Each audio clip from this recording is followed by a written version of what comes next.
if you're not overwhelmed by technology these days, I think you're lying. Honestly, I haven't spoken to one person this year, 2026, who has given me any indication that they are on top of things when it comes to keeping up with technology, learning and using it, or even just deciding, getting to the point where they can even make the decision that they're going to use it. And then move into the next idea of, well, what do I use it for? How do I use it? Which choice do I make? Because there's 86 different things available that I could choose from. Are they all the same? Or are only a few of them, or even one, going to work for what I need and can access right now? All of those questions swirl up to a point where, how could you not be overwhelmed? There's just so many what ifs and so many choices to make every day, all day long. I know this isn't anything new. It's just that I'm tired of feeling really alone about this, because it is so in my face every day, all day long. And I keep thinking it's me. I keep thinking that I think I'm in a bubble. I think I'm in on the one hand, I'm out there, but only in online places where technology is the format. Technology is the tool, like communication tool, in order to connect. And I have found one place where this actually works for me. I actually have made friends. I've made money. I connect with people anytime I want to. I have access to, because the community is so large. And I actually trust the people who are there. And I'm going on almost 2 years of this now. And the reason why when I'm online, I'm 90% of my time spending it in this place, because it checks so many boxes for me. And it is so easy to use from a technology standpoint, because I am not a techie person at all. Because I have ADHD, late diagnosed at 47, now 50 years old, I tended to always shy away from things that were overwhelming, things that were unfamiliar or had too much of a learning curve, unless or until I had a very good reason to put that time aside, invest that, to move through that discomfort, and then learn it as fast as I can, as much as I can, so that I can take advantage of that thing. And I'm just an impatient person. Like, my type of ADHD is the hyperactivity type, which was very apparent to me very apparent to anyone who knew me as a child, and still probably, if you know the real me, which as I've gotten older, with layers of masks that I've put on depending upon where I am and who I'm showing up in front of, you may not necessarily have seen that part, depending on where you are. But as a child, there was no mask. I didn't know there was anything I needed to mask. I just showed up. And that was very energetic. I asked tons of questions. I just bounced around. Yeah. And, back then, when you're blissfully unaware that that's a problem for people, it's easy to just be yourself. And it's not until I became more aware of what everybody else was perceiving me as, and that it was annoying and it was overwhelming to them, and it was annoying to them to be asked questions, to be around something that feels maybe chaotic. That's not to say everyone. There were people in my life who were like that too. And they were people that I connected with. They were people who didn't mind me being myself and didn't think it was annoying. They wanted to be around me because I had energy and was silly and maybe even fun to be around sometimes. I don't know.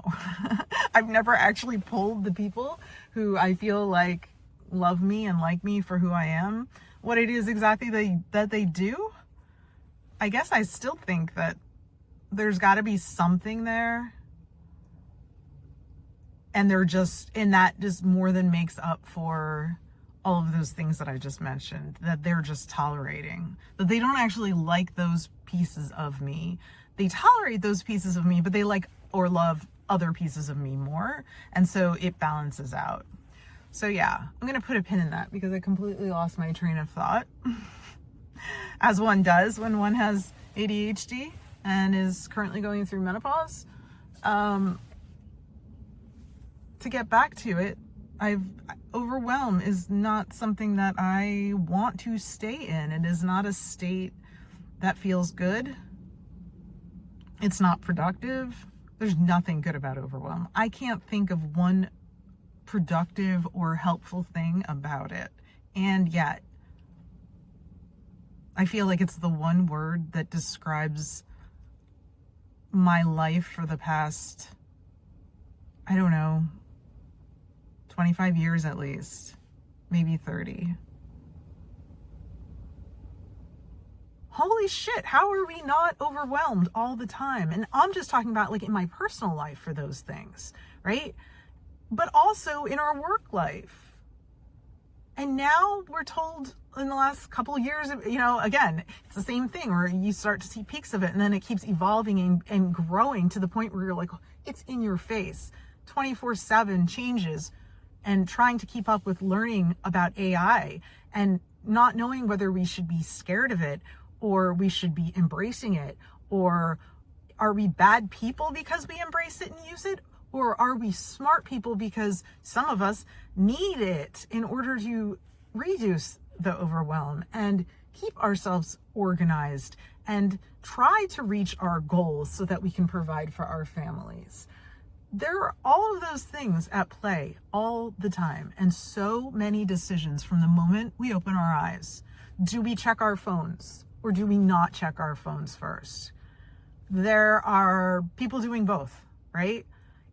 I am still one of those phone checkers first thing in the morning. I'm still one of those people who scrolls for too long in multiple places where I know I should be getting up and doing something more productive.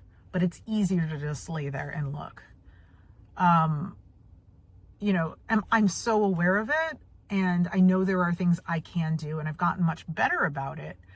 But I haven't gotten to the point where I'm like made the decision. Remember, this is a decision you have to make to do that or not do that.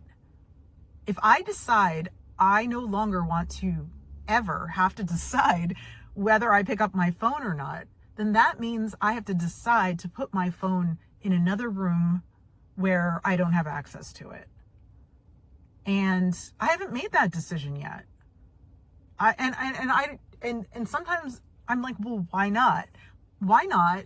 Isn't because I don't think that would be a good idea. It's because everything requires changing a habit. Everything requires that actual decision, and then remembering you made that decision, and then practicing that decision until it becomes a habit. You know how hard all of those pieces are? Is like for anyone right now with so much coming at us, whether you have kids or not, whether you, depending on what kind of job, like even something very simple, like a retail job. You used to not have to worry about those sorts of things, and now you do, and it's sort of like everywhere, or else you feel disconnected, or else you feel left behind, or else you end up feeling overwhelmed and scared. And if you're not on social media, or you don't get out physically to your community, you are just overwhelmed and all of that stuff by yourself, right? But you have to make the decision and the choice to get out of your house. And when you go, where are you going to go? Who are you going to hang out with? Who are the people who are around, who you even have access to, who aren't too busy themselves with all of this personal life and work and all of that stuff in order to even just have a connected moment with you, right? I feel like so much of us are in that boat. And I have just decided I want to, I'm a fixer, right? But I'm also a talker. I mean, I don't have the answers to this right now, but I do know it starts with talking about it. It starts with identifying the issue, naming it, and then talking about it and connecting with the people who go, yeah, me too. And being able to find those people. And I'm not going to find those people by sitting in my house by myself. I have two choices. I can find those people online, or I can find those people in my physical community. And the reality is that 6 years ago, I was trying to do it with real people, especially in my community. And then I went back to corporate for a few years because I needed the money, and COVID hit and all that stuff. And after 6 months of trying to do my own business in a community, that's a whole nother story I'll tell you about if someone reminds me. I didn't do the small business thing because I ran out of money, and I promised my family we needed to keep paying our huge mortgage and our high taxes and all that stuff, right? So then I got rehired at a very similar job to what I was doing at Bloomberg, but for a crypto company.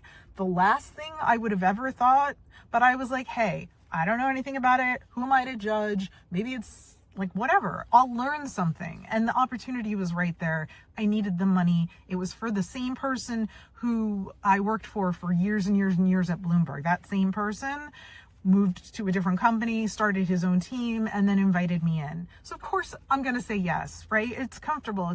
It's an opportunity. It's like COVID was going on when everything felt chaotic and yeah, like scary as shit, right? And also starting to hear rumblings about AI and everything. And I'm like, I got to go here. And so I did that for 2 years. I forgot I even had started my own business. I literally just teach me what to do, went back into the same thing. Tell me what to do and what the goals are, and I will do the best at it, right? And I made several, leaps in pay back up to, I was promised that I would be making as much as I was making when I left Bloomberg a couple years before, if I was patient enough, right? Because this was a startup company, so it wasn't quite the same. But, it was like a 3 or 5 year plan. I would be back at the same place. I think it was 3 years. So I was in year 2. I was doing good. And I also had become a diversity and inclusion, ambassador or whatever. They didn't have a team. And yet there were people like me who very much cared about that sort of thing. And wanted that to be part of when they showed up to work each day, wanted that to be a part of the whole, when we were working. And so I spent a good year or more trying to connect with the same people who wanted the same things at that one workplace. Maybe there were only like maybe 100 of us or whatever, and that was going in a great direction too. And then I got laid off, and a lot of the same people who were also, you know, on the same page as me, who wanted the same things and were also, you know, good at their job and all that other stuff, they got laid off too. A couple of them stayed, and that was good for them. And the rest of us, you know, in the news department or whatever, got laid off. And it was the best thing to have ever happened to me. This was 2023. This was a month after I got my official diagnosis. And at the time, I had the job and the income ripped out from under me after having like a 6-figure career again, after having walked away from that for a few years. COVID was finally felt like, okay, I could take my mask off. Like, and then to suddenly have that pulled out overnight. We were all terminated, like lost access instantly that day. A few weeks of, we had some compensation, and then we were eligible for some unemployment and stuff. But I knew the drill. That wasn't going to last forever, right? So I had a decision to make. The biggest decision I could think of at that point for what the rest of my life might look like, because I was in this transitional time where my daughter had just gone off to college, and I realized that this was going to go by so fast. I was a partial empty nester already, right? But I still had to help pay for all of these things. I didn't want to move. I didn't want to downsize to a smaller house, because this was supposed to be our forever home. This was supposed to be the place that even when all 3 kids were, 50, and, one of them got divorced and one of them got laid off, or one of them got sick, whatever it was, home base was still going to be there if I was still there, or my husband was still there, or both, and they would always have a soft place to land. And that's been my goal my whole life. That being a mom and taking care of the people that I love has always been my North Star. And at the same time, I shut myself out from it and put everybody else's needs ahead of mine. And I suddenly realized that once they're all gone, right, doing their whole thing, right, which had obviously happened over the course of time as they got older, but once they were physically not around, it suddenly became so much more apparent of what that even looks like. A whole nother world, right? A whole nother life for them. And that meant also for me and my husband. And that was like a whole big pivotal what's next sort of thing. And so walking away from Bloomberg, and then the first time and seeing, well, maybe that means being an entrepreneur, doing my own thing the first time. And then also then being like, this is not the time for that. That's, I can't afford that, blah, blah, blah. Okay, let me do corporate again. I did that. And then getting that ripped off. Guess what? I was back to the drawing board. Do I pursue another corporate job at this time? Or do I try my own business thing again? Because I only gave it 6 months the last time. What would happen if I could give it a year this time? Let's just see. Because there was that piece of me that just kept feeling like that was what was on the other side of all the things that I felt I could be myself.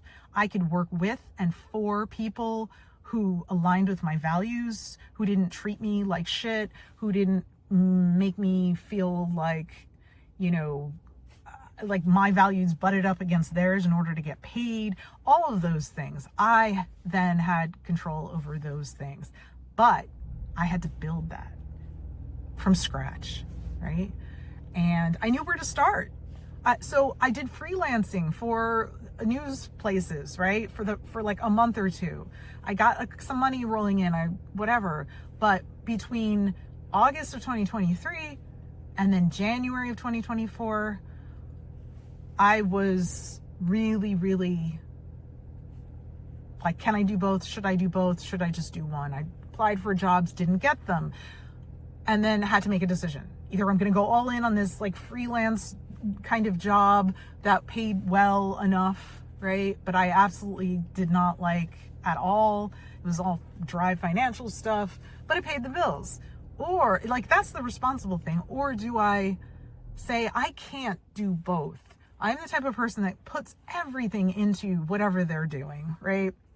And so that meant that that freelance gig was going to end up getting 80% of my work energy and time and focus, and more than that, because I think about, like, there is almost no boundary, right? There's just my brain, because I can't shut it off, right? And so if I can't shut it off, that means if I'm excited by something, like a problem I want to solve or a person or something like that, I will think about it in the shower. I will get excited by it, and then I will be excited to go to work the next day or whatever. And I realized that meant that because of that lack of excitement, I would have bigger boundaries, but there was less to do in that off work time, because like I said, my kids were getting older, and I realized I wanted to drill down and maybe devote more time to being like, well, what are my hobbies? What are the things I want to do? What are the things that make me feel alive? And it actually was doing my own business and figuring out who my identity was as a neurodivergent, partial empty nester, about to turn 50 soon, and, not knowing what was next. And that's where I'm going to end this now. But that was 2023. So I'm going to put a pin in here for January 2024 and pick it up on another video. And, it's 2026, June 2026, and so much has happened. If you want to hear more about this and follow me along and maybe, figure out that maybe we have some things that overlap, please subscribe to this channel. I want an incentive to keep doing this, because I have an incentive to connect more with people who are overwhelmed, who have too many choices, who there's just too many decisions. They know that there's something more out there for them, that in some way, shape, or form. I don't know what that is. You don't have to be an entrepreneur. You can be just someone who works for a job, but also maybe wants to do something on the side, or somebody who wants to use AI in their real life and doesn't even know how can they accommodate themselves better by doing something, planning a trip or journaling or something like that, just like I'm doing. Right? Like this, I was in technology overwhelm before I hit play here. I was on the way to dropping my dog off, and I was trying to record a video, and I couldn't figure out how to do the audio or the video at the same time. So literally, I just was like, you know what? I'm just pulling over here before I go home, and I'm just recording this. And this is the most important thing. Getting this here and not overthinking it, and having a message and telling a story. I am not a content creator, and yet I feel like I need to be visible and I need to connect to people. And if that is the thing that I'm actually doing, I need to just be like, okay, maybe I am. Maybe I'm a 50-year-old content creator who really wants to make a lot of money helping other people with making money online, right? And also feel more connected to themselves, and also feel more connected to their in real life community and their family. But they're at this stage in life where there's just so much overwhelm wherever they turn, and technology fits in there somewhere. And then you have to make that choice. Is it for you or isn't? Is it for you now, or might it be for you later, but you don't need to learn or know about it now, because this other thing is cheaper and it's good enough, and it doesn't it doesn't destroy your values or make you worry, keep you up at night about data privacy or anything like that. All of these things are things that I'm going through the process right now, and or have gone through the process of, and will continue, because this is a lifelong thing. Technology isn't going anywhere. AI isn't going anywhere in our businesses, in our life, unless you're the type of person that decided that that's not the truth, and decided that they are not going to put up with that. And those people have already, those people aren't watching this video, especially not to this point. They've made that decision. And I think that is beautiful. And I am so happy that there are people who don't feel overwhelmed and confused.